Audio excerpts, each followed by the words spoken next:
Hello and welcome to the first of our series of Brexit bulletins where we explore all the things and all the changes that are going on in this exciting place, the European Parliament, here in Strasbourg. There's a lot of changes coming our way and it's a chance to have a look at some of the issues from the inside with the people who are involved on a day-to-day basis. I'd like to introduce our panel today. This is Janice Atkinson, the independent MEP for South East England, and who is also the Vice President of the ENF Group. Marcel de Graaff, our Dutch MEP and Delegation Leader for the Party for Freedom, the PVV, and Co-President of the ENF Group. Welcome. And Gerolf Annemans, the Flemish MEP and Delegation Leader for Flemish Interest, Vlaam Belang. Hope I've got that right. Yeah. And Vice President of the ENF Group. So welcome. Thank you very much for coming today. If I can ask you first of all, Janice, Article 50 has just been launched this week. You must be very happy that this has happened. What's your views? We are happy. I've worked all my political life that this should happen. I was elected to deliver this. So in the 3 years I've been here, we've triggered Article 50. I'm expressly grateful to the British people, but you know, it's not over yet. There's up to 2 years of negotiations to happen. But thank you, Theresa May. Thank you for delivering it. And we've just got to make it happen and get the right deal for Britain, actually, and our European partners as well. Of course. And how do you think it's going so far? Well, actually, since we triggered Article 50 and the people voted to come out, the British people voted to come out of the EU, we've seen investor confidence in Britain soar. We've got IBM, Toyota, I mean, the house building, all the house builders have reported phenomenal growth. Pharmaceutical companies, Siemens, there's lots of European companies that are reinvesting in Britain and lots of American companies like Amazon, Google and IBM that have recommitted and spending extra money. We've also got low inflation. We've got very high GDP growth, estimated around about 2%. We've also got one of the lowest unemployment rates, lower than 5% in Britain. So things are booming actually, and there's big investor confidence in our country. And you think that's going to make prosperity for other nations in the wider world that Britain's always wanted to deal directly with? Absolutely. Unshackled from this place, we can create our own free trade agreements. We got the backing of President Trump, our biggest trading partner. We can have a free trade agreement with them. That has been key for triggering Article 50, and Britain feeling confident going forward in the big wide world, which we always have been, traders and investors, and unshackled by this place, it will even be better. So exciting times ahead. Perhaps I could turn to you, Marcel de Graaff. What's your view on what's happening now, and how will it affect your country? Is it going to be new prosperity for yourselves? Well, first let me congratulate the UK with this fantastic event, historical event of leaving the European Union, because the UK will flourish greatly, and I see now countries lining up, willing to do trade agreements with the UK, countries like the US, Australia, Switzerland. I heard a delegation of the UK is now speaking in India, and that is the start of a really great future for the UK. So the question then is, will the Netherlands also see such a great future? Because that was your question. Well, we're still in the EU, so basically, while that is the case, the answer is no. No, I'm sorry. We're in the EU, so the EU is not capable of making these great trade agreements. We have seen TTIP, which is now put down by President Donald Trump. Yes. I don't see any trade deal with China coming. So what we see is an EU incapable of creating jobs, of creating wealth, and we're part of that, unfortunately. Yes, and that leads on to the next question. Do you foresee in the future that there will be an exit? Are you going to be plugging for that, and based on the UK leading the way, perhaps? Well, I would very much like that. Our party is greatly in favor of leaving the European Union. Yeah. We want a referendum in the Netherlands, the same as we saw in the UK. And if our party would be part of the government, and we just had elections, we were the second largest party in the Netherlands. If we would be part of the government in the Netherlands, we would certainly favor a trade deal with the UK. And you know that when you look at the EU treaties, that's not allowed. And we have a negotiator from the European Parliament, Mr. Verhofstadt, who really is shouting out loud now that no such bilateral negotiations are allowed for any member state, because they're scared to death. Of course. They know that the EU is going down, and that you are the first brick in the wall that's taken away. And yes, I would love to see the Netherlands being second. And do you think that there's going to be bilateral trade agreements, for example, between the Netherlands and the UK? Is that how you see it all unfolding? With this Prime Minister we have now, it will not happen, because he is a Europhile to the core, and he's hunting for a job, I think, in the EU institutions.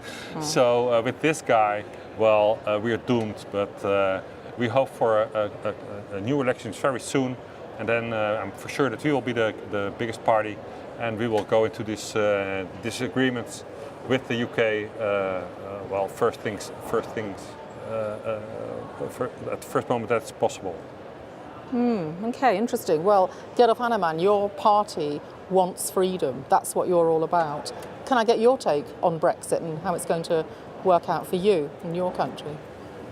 Well, as Marcel, unfortunately, Flanders is not only bound to Belgium, which is our form of unfreedom and our struggle for freedom, but it's also bound to this European Union through Belgium. And so Flanders, as much as it would like to have a good relation, a friendship relation with the United Kingdom, we are bound to the sort of revenge that the European Union is seeming to organize now. If we see the resolution of Mr. Verhofstadt, which is a very fanatic Belgian former prime minister, but in Europe here organizes now these relations between the European Union and the United Kingdom. If we see the draft of his resolution, we see that it is about revenge. It's about lots of money that the United Kingdom will have to pay, lots of obligations that the United Kingdom will have to fill in because of so-called engagements that they took in the past. So it will not be a clear cut, it will not be a clear negotiation. The resolution says literally that the United Kingdom cannot even negotiate free trade with third countries. So instead of preparing a new future for the United Kingdom here in this House, they will try to avoid that and to slow that down or turn that into a chaos. And so that's very sad. We are not. The resolution should have two lines. We will seek as much as we can as a European Parliament to support the European Commission and its negotiations with the United Kingdom for a clean exit and a friendly exit. But the whole resolution is filled up with red lines in this European Parliament to block the United Kingdom, to oblige them to take open borders obligations instead of trade, etc., etc. So it's going to be a dirty deal if we see what the European Parliament and the Euro fanatics in this European Parliament will want to make of it. So we want a fresh Brexit, not a dirty Brexit. But you mentioned this payment, so perhaps I could bring Janice in here, because of course we've got this bill of possibly 60 billion euros that the UK is being told they're going to have to pay. I don't think somehow that you're in support of that. No, I'm not, and there's no legal basis to actually try and impose this. But let's think about where Britain has been, how much they paid in. Over the 40 years that we've been members, we've actually paid £1 trillion into this place, one of the few net contributors. You could argue that actually we have got a number of assets. They owe us rather than us owing them. We have £9 billion invested in the European Investment Bank. We have £14 billion worth of intellectual property rights, physical properties, etc. So actually we could present them with a bill rather than the other way around. So what the contributions that the UK make is 14% of the overall budget. I would suggest that this place actually reduces its budgets rather than talking about increasing taxes or penalising us for going. We can have a dirty deal if they want, and Theresa May and Boris Johnson have said we will walk away because we can trade under World Trade Organization rules, and in some ways that's a lot better for us because we have much cheaper food and we can do deals around the world. So, and this place, because they export more to us than we export to them, we've got a big trade deficit. They need us more than we need them. So at the moment, I'm afraid it's just saber rattling. It's this place getting very frightened and issuing lots of threats that have actually, what we have to remember is there is no legal basis and they owe us more than we owe them. Well, I think that seems to be the message coming out of so many areas in the European Parliament. I think you've said, Marcel de Graaff, that you think that the UK will prosper and so will the countries that the UK does deals with. Is that what you foresee in the short term as well as the long term? Yes, absolutely. We had a renowned financial research company called Capital Economics based in London to calculate whether or not the Netherlands would profit from an exit. And the outcome was that every year each Dutch family would gain 10,000 euros by an exit. So that's really something. And that's because of the bilateral trade agreements, that's because of shaking off the administrative burden which is imposed upon every company via EU directives, that is via control of your own national borders. And therefore you can actually stop the millions of illiterate fortune seekers entering your country and say, okay, well, we do want to have immigration, but let it be people who are bringing something to the country, who have an education in a direction that we need. So therefore, there are so many benefits of leaving the EU and being a sovereign nation again, that yes, for sure, the countries that are sovereign and that can do deals with the UK will prosper as much as the UK will. Well, this is music, I'm sure, to the ears of Janice. But can I bring you back in, Gerolf Annemans? You mentioned earlier the role of Guy Verhofstadt. Now, you've had a long relationship with him, and you've seen many performances by him in the European Parliament. He's now the Brexit negotiator. How's that going to work? Well, when I first heard that, I thought it was a joke. And it appears that it was actually a joke of Martin Schulz, who had this leaving this place in his mind, and left us and left the United Kingdom with the most supreme form of revenge, sending Verhofstadt to the United Kingdom. Now, the European Parliament and the role of the European Parliament is quite limited in this Brexit process.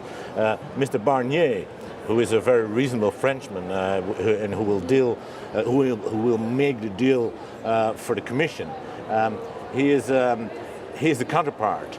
And I would suggest the British and the people that voted for the Brexit to calm down and orient your negotiations not on Verhofstadt, who is actually a puppet of the Euro fanatics in the Parliament. And the European Parliament should not mix with it, because the discussion about this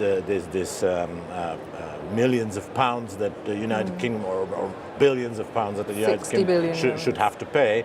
This is a technical discussion, should be dealt with the executive, with Mr. Barnier, the Commission. It's the main issue for the Parliament should be that the political outcome should be peaceful relations between the United Kingdom and those who have to stay in this union.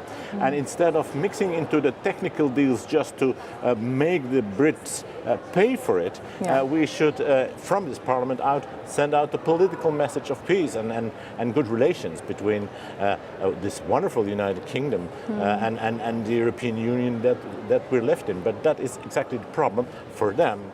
It is the political problem is the fact that you went out and that many others are waiting to get out. Yes, of course, and, of course. And that especially those went out who were not even under the pressure of the euro, because the people and the countries in the eurozone are even much worse off than you were. So the sign that you gave is so deadly for this European Union that in this in principle, political situation of the European Parliament, we should reduce this European Parliament to the political role and the political sign of friendship, whereas they will try to make here a chaos about the whole Brexit thing. Well, I think that we've seen a lot of that already, and it's it's sad. It has to start that way. Now, there was a resolution drafted by Guy Verhofstadt last week in response to Article 50. Is that a sign of the times to come? And what you've said is kind of pessimistic, but can we draw anything from that? If you see this resolution, this is all about what I said, revenge. The Parliament actually, in his mind, has a veto right on the deal, on the final deal. So let's, for instance, in a hypothesis, say that Mr. Barnier finds a fair and good deal with the United Kingdom, then Verhofstadt and his majority in the Parliament could object to that. It's utterly madness. The only one who has to decide about the Brexit was the people of the United Kingdom, and they decided. So all the rest is technical matter. It's not political, and they try to make it, to remake it political, to have a veto here in this Parliament, to oblige the United Kingdom to take the open borders question and the Schengen Treaty back in. That's impossible, of course. You went out because of that. So keep your principles straight and don't mind too much about Mr. Verhofstadt and his majority here. Well, that's very encouraging, and I'm sure Janice will not just take heart from that, but you must really feel it must be a real boost to your confidence to have the kind of support we're hearing today from fellow European members of the ENF, and to see how positive they are for their own countries and for the future of European prosperity, not just for the countries that, like ourselves, that have decided to go.